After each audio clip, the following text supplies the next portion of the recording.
So hey guys, welcome back to another video of so star. और मुझे उम्मीद है कि तुम लोग बहुत ही ज्यादा अच्छे और मजे में होगे। और अब आगे हमारे इस एपिसोड के स्टार्टिंग में ही हम यहाँ पे देखते हैं कि चेरी ब्लॉसम के ट्रीज के नीचे अपना किंग टू यन और जो लोफेंग है ये दोनों बैठे हुए थे।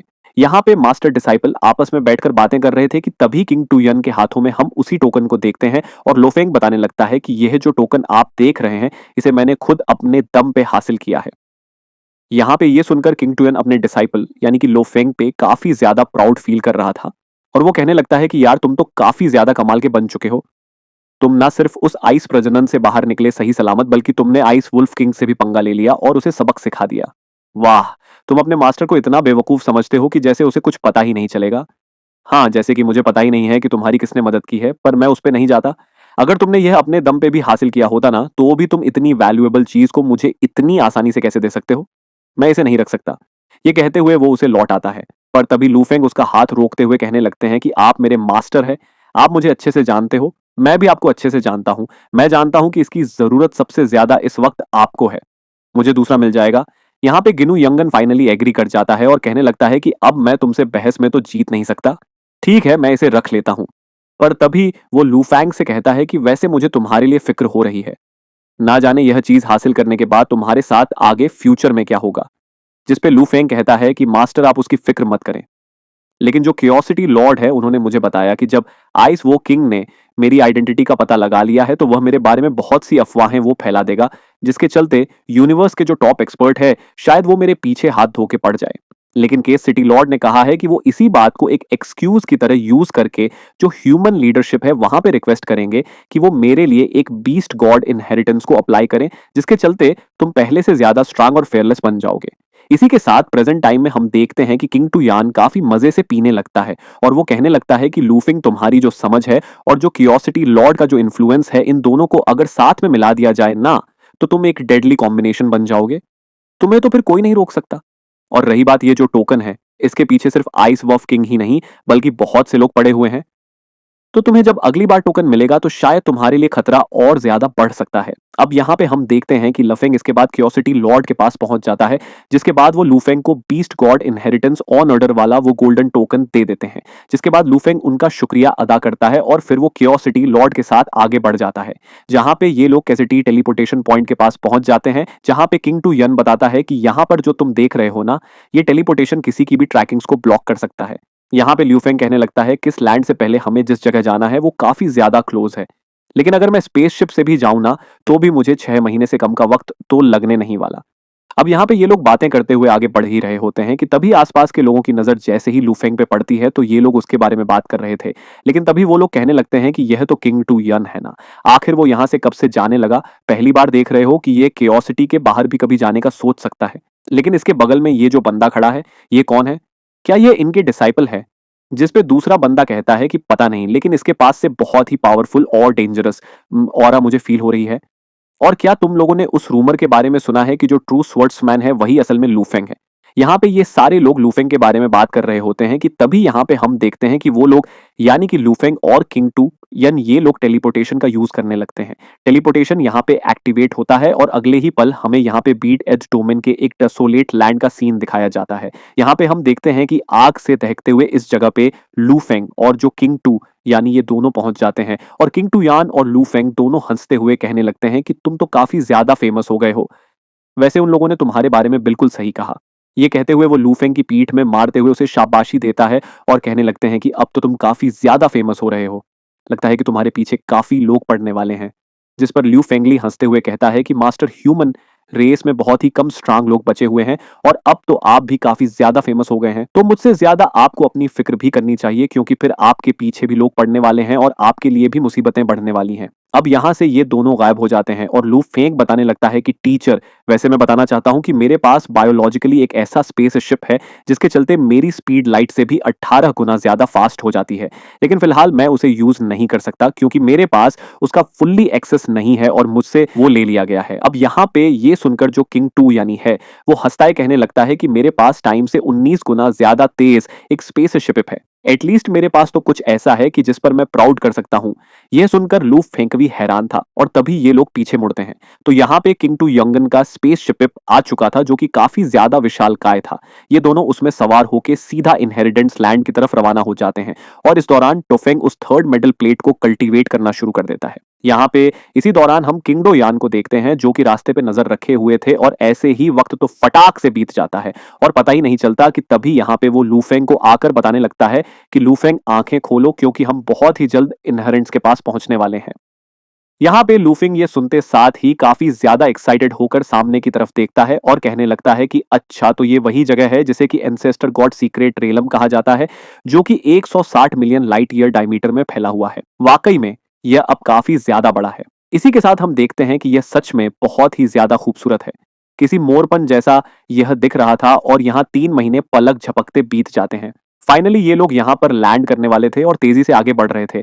यहाँ पे किंग टुयन बताने लगता है इस एनसेस्टर गॉड सीक्रेट रियलम की जो सबसे कॉमन चीज है वो है यहाँ की ये ब्लैक वाइन जो कि टोर्नेडो के शेप में यहाँ पे घूमते रहते हैं और इसकी एक हल्की सी हवा ना एक वन रेवन लेवल के बंदे तक को भी निपटा सकती है और एक ब्लैक वाइन वाला बड़े साइज का टोर्नेडो एक यूनिवर्स लेवल के वन रेवल को भी निपटा के रख सकता है। जिसके बाद ये लोग वापस से अपने रास्ते पे फोकस करते हैं और किंग टुयन कहता है कि चलो हमें और डीप में जाना चाहिए।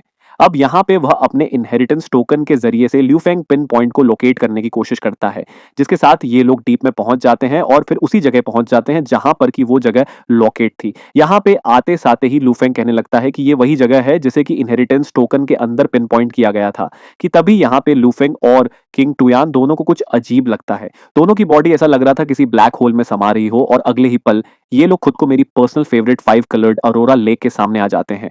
यहाँ का नजारा देखते सा ही किंग टू और लूफेंग दोनों की हालत खराब होने लगती है। यहाँ पे इनका कंट्रोल जैसे लूज होने लगता है कि तभी लूफेंग और किंग टू सेम समय पे ही खुद को आजाद कर लेते हैं और तभी एक यूनिवर्सल वनरेबल आ जाती है और कहने लगती है कि वैसे मानना पड़ेगा तुम लोगों ने तो काफी जल्दी खुद को आजाद कर लिया। अब ये लोग पलटते हैं तो लूफेंग देख के हैरान था कि इनके सामने एक यूनिवर्स वनरेबल मौजूद है।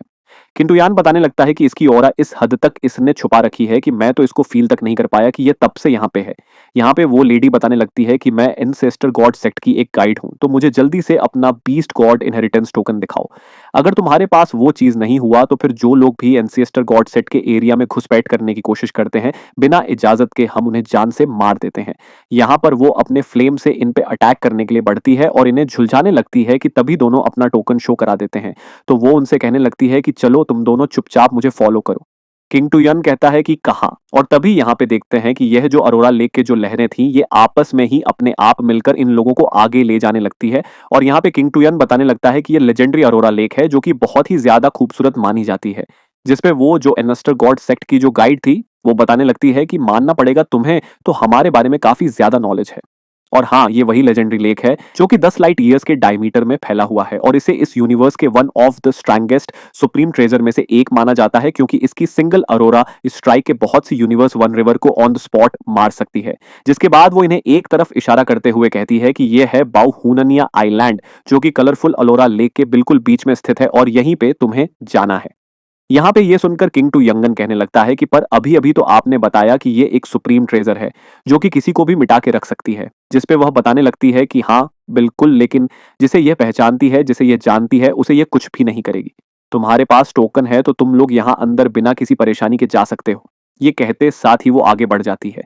अब यहाँ पे किंग टू लूफेंग से कहता है कि तुम यहीं रुको, पहले जाके मैं चेक करता हूँ। ये कहते साथ ही वो तेजी से बढ़ चलता है। लूफैन उसे रोकता है लेकिन किंग टुयन तब तक आगे बढ़ चुका था और जैसे ही वो उस बैरियर को क्रॉस करता है तो यहाँ पे टेलीपैथी के थ्रू लूफेंग से कहता है कि तुम आ सकते हो, ये बिल्कुल सेफ है। ये सुनकर लूफेंग तेजी से अपने टीचर को फॉलो करने लगता है और लूफेंग और किंग टुयान इस अरोरा लेक के ऊपर बसे इस इकलौते आइलैंड की तरफ रवाना हो जाते हैं जहां पर ये लोग तेजी से आगे बढ़ रहे थे। और लूफेंग आसपास की जगह को देखकर बिल्कुल इसकी खूबसूरती में ऐसा हो जाता है कि जैसे वक्त का किसी को पता ही नहीं चलता। ये लोग फिर तेजी से आगे बढ़ते हैं एंड देन फाइनली ये लोग उसी आइलैंड के पास पहुंच जाते हैं जो कि किसी जॉइंट से लोटस के ऊपर लोकेटेड था। यहां पे वो बताने लगती है कि जिनके पास इनहेरिटर टोकन होता है वो लोग यहीं पे रहते हैं। यहां पे हम देखते हैं कि लूफंग और किंग टू यॉन जब आगे बढ़ते हैं तो इन्हें काफी सारे पावरफुल लोग नजर आते हैं। यहां पे तभी वो जो गाइड थी वो बताने लगती है कि एक बात याद रखना ये जो 5 कलर्ड अरोरा लेक है और इसका जो रेंज है, इसके अंदर किसी को भी मारना पूरी तरीके से मना है। तो ऐसा कोई भी काम मत करना कि तुम फंस जाओ। यहाँ पे लू फंग और किंग टू उसकी बातें बहुत ही गौर से सुन रहे थे, जिसके साथ ही वह उन्हें बताने लगती है कि तुम लोग यहाँ की किसी भी चीज के साथ छेड़छाड़ भी नहीं कर सकते। पर्सनल प्रॉपर्टीज और जो रेजिडेंशियल इलाका है, तुम लोग पावर के दम पर उस पर कब्जा नहीं कर सकते। ना ही तुम यहाँ इस जगह से कहीं बाहर जा सकते हो जब तक कि तुम किसी को इन्फॉर्म ना कर दो।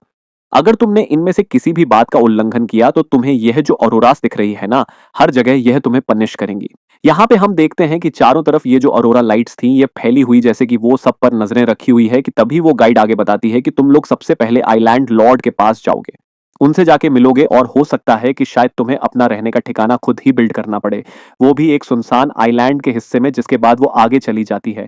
अब यहाँ पे ये दोनों एक दूसरे की शक्ल देखते हैं और फिर उसे फॉलो करते हुए मन में कहते हैं कि ना जाने ये ट्रिप कैसा होने वाला है, कि तभी यहाँ पे सीन शिफ्ट होता है और हमें पर्पल थ्रोन आइलैंड का सीन दिखाया जाता है, जो कि इस बड़े से आइलैंड का ही एक हिस्सा है और जो कि आइलैंड लॉर्ड का हॉल है, जो कि काफी ज्यादा मैसिव था और उतना ही ज्यादा खूबसूरत भी था। अब यहाँ पे ये तीनों पहुंच जाते हैं कि तभी वो जो गाइड थी वो बताने लगती है कि जरा इसे देखो, ये जगह आइलैंड लॉर्ड का पैलेस कहा जाता है और यहाँ से ही तुम एंसिएस्टर गॉड सेट के ट्रू कोर को देख सकते हो। इसी के साथ वह ऊपर की तरफ इशारा करती है जहां पे अरोरा लाइट्स काफी ज्यादा कम थी, और इसके साथ ही सामने मौजूद था the legendary ancestor God palace, जहां पर इस वक्त 3 एंसेस्टर गॉड मौजूद है और इनके अराउंड में 8 बीस्ट गॉड्स मौजूद हैं, और उनके बियॉन्ड में जो चीज तुम्हें नजर आ रही है उसे कहा जाता है the guardian beast God hall, जिसके बारे में मुझे तुम्हें बताने की जरूरत नहीं है। और फिर बताते हैं कि इसके बियॉन्ड 72 डिवाइन जनरल वाले कॉन्टिनेंट और फिर इन सभी को घेरे हुए हैं 3000 डिवाइन मैसेंजर्स, जिन्हें के स्टार वर्ल्ड्स कहा जाता है। यहाँ पे हम लुवंग को देखते हैं, जहां पर वो गार्डियन बेस्ड गॉड का नाम सुनते साथ ही काफी ज्यादा हैरान था। वो मन में इस बात को रिपीट करता है। यहाँ पर वो जो गाइड थी वो आगे बताने लगती है कि जिन लोगों ने कंप्लीटली गॉड इनहेरिटेंस टोकन को हासिल किया है, लोगों ने कभी भी बीस्ट गॉड थ्रोन के इनहेरिटेंस को हासिल नहीं किया, जिसे कि बहुत ही ज्यादा पावरफुल माना जाता है। लेकिन यहाँ का जो आइलैंड लॉर्ड है वो असल में एक बीस्ट गॉड ही है। जिसके बाद वो यहाँ पे चुटकी बचाते ही एक बैरियर को ओपन करती है और कहने लगती है कि तुम लोगों को यहाँ से सीधा आइलैंड लॉर्ड के पास जाना है, उन्हें रिस्पेक्ट पे करना है और फिर यहाँ से तुम्हें आगे की चीज वही बता देंगे, लेकिन याद रखना तुम्हें उन्हें रिस्पेक्ट पे करना है। अब यहाँ कहते साथ ही वो यहाँ से चली जाती है और ये दोनों अंदर एंटर हो जाते हैं। अब यहाँ पे जैसे ही आइलैंड लॉर्ड के पैलेस के अंदर ये दोनों एंट्री मारते हैं, तो यहाँ पर इनकी बिल्कुल रूह जैसी कांप सी उठती है। यहाँ पर आग की लपटों की तरह उड़ते हुए सामने थ्रोन के पास एक बंदा जाता है, जिसका यहाँ पे बीस्ट वाला फिगर अपीयर होता है, और ये दोनों समझ जाते हैं कि यही है वो बीस्ट को। किंग टू यन इस पे बताने लगते हैं कि असल में ये फायर स्पेस फ्यूजन पैथ है, और ये देखते साथ ही ये दोनों रिस्पेक्ट पे करते हैं, जिसे देखकर यहाँ पे आइलैंड लॉर्ड बताने लगते हैं कि आज से तुम लोग इस आइलैंड के इनहेरिटर हो, लेकिन याद रखना बाउनिया आइलैंड के भी कुछ रूल्स होते हैं और मैं तुम्हें आज से इस ग्लोरी वर्ल्ड को एक्सेस करने के लिए इजाजत देता हूँ। जिसके बाद वो इन दोनों को 2 रिंग्स देते हुए कहने लगते हैं कि आज से तुम्हें इनहेरिटेंस ग्राउंड और ट्रेजर ग्राउंड इनका एक्सेस दिया जाता है, और एक आखिरी सीक्रेट रैलम इनका एक्सेस देता हूं। यहाँ पे जाके तुम वर्चुअल वर्ल्ड के सेंसेस को रिसीव कर सकते हो। उसके बाद वो बताने लगता है कि बाहर जो तुम्हें 3 वाटरफॉल जैसी चीजें नजर आ रही है, ये असल में टेलीपोर्टेशन है, जो कि तुम्हें बाकी 3 लोकेशन पे ले जाएंगी, और जो इनहेरिटेंस ग्राउंड है वहां पर जब तुम जाओगे तो तुम्हें बीस्ट गॉड की इनहेरिटेंस मिलेगी, और तुम लव ट्रांसफॉर्मेशन के डेमोन्स्ट्रेशंस को भी वहां पे जाके अपनी आंखों से विटनेस कर सकते हो। तो विटनेस कर सकते हो कि आखिर ये कितनी ज्यादा खतरनाक और पावरफुल है। लेकिन एक बात याद रखना, हर एक इनहेरिटेंस वाली जो सेशन है वो सबसे पहले तुम्हारे लॉ कॉम्प्रोहेंड को बहुत डीपली एक्सेस करेगी।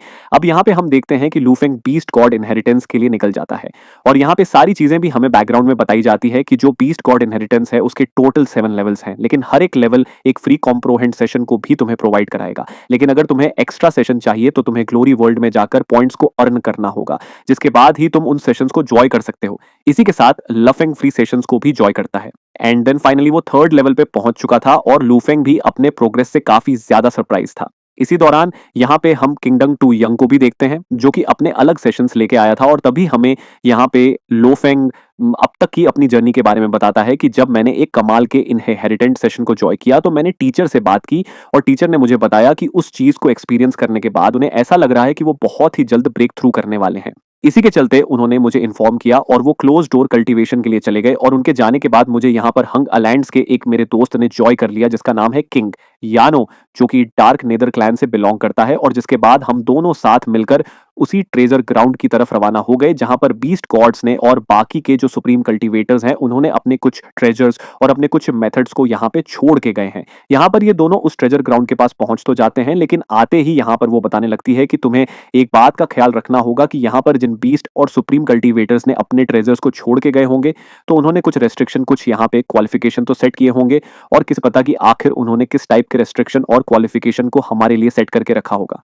अब यहाँ पे इसका कहना ही था कि तेज दहाड़ आती है और जिसके चलते ये दोनों दूर छटक जाते हैं और बाकी लोग भी इस इंपैक्ट को फील कर पाते हैं कि तभी यहाँ पर इनके सामने एक वनरेबल अपीयर होता है। अब यहाँ पे वो इन्हें काफी कुछ कहता है जिसके चलते लूफ को गुस्सा आता है, पर यहाँ पे जिस पे किंग किया उसे रोकते हुए कहती है कि भूलो मत कि यह कि यूनिवर्स वनरेबल है। जब इसने हम पे अटैक किया तो हम पे असर हुआ, लेकिन आसपास की एक चीज पे इसका असर नहीं हुआ। इसने हमारी डिवाइन बॉडी को शेडेड भी नहीं किया, बस हमें थोड़ा सा इसने ह्यूमिलिएट किया है। अब लूफेंग की सटक जाती है। वह कहने लगता है कि क्या फर्क पड़ता है कि यह एक यूनिवर्स वनरेबल है या कुछ और। अपने जूनियर्स को बुली करके इसमें प्राउड होने वाली कौन सी बात है।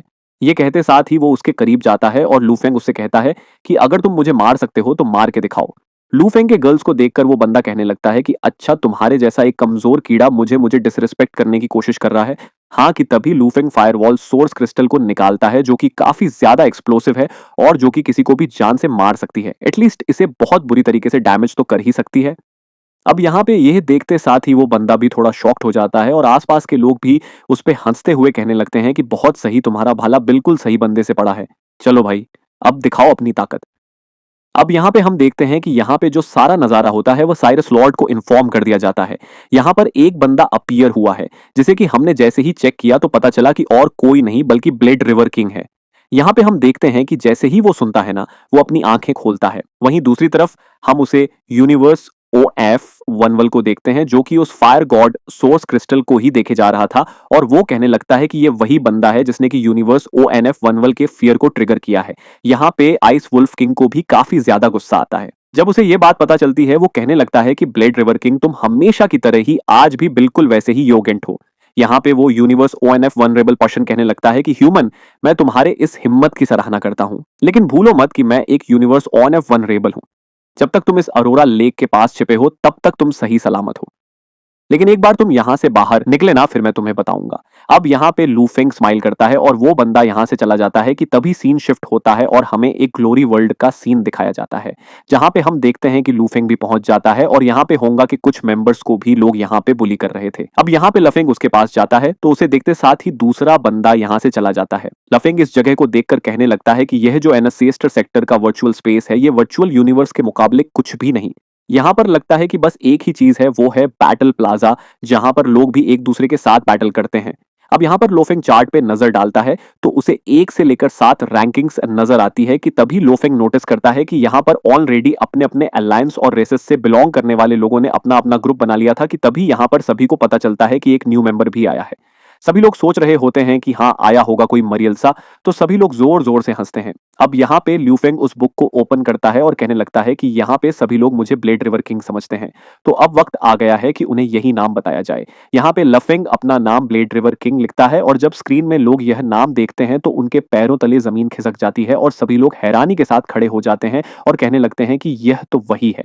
यहाँ पे बाबा दादा तो इनके एक्सप्रेशंस देख के मजे ले रही थी और लफेंग यहाँ पे धमाल मचाने के लिए बिल्कुल रेडी था। और अब नेक्स्ट एपिसोड काफी ज्यादा मजेदार होने वाला है, तो वीडियो को भी इसे लाइक करके चैनल को सब्सक्राइब जरूर कर लेना। तुम लोग, आई होप कि तुम सबको आज की ये वीडियो काफी ज्यादा पसंद आई होगी। अगर हाँ, तो वीडियो को लाइक करना, चैनल पे नए हो तो सब्सक्राइब करना। तो मिलते हैं नेक्स्ट वीडियो में, तब तक के लिए बाय।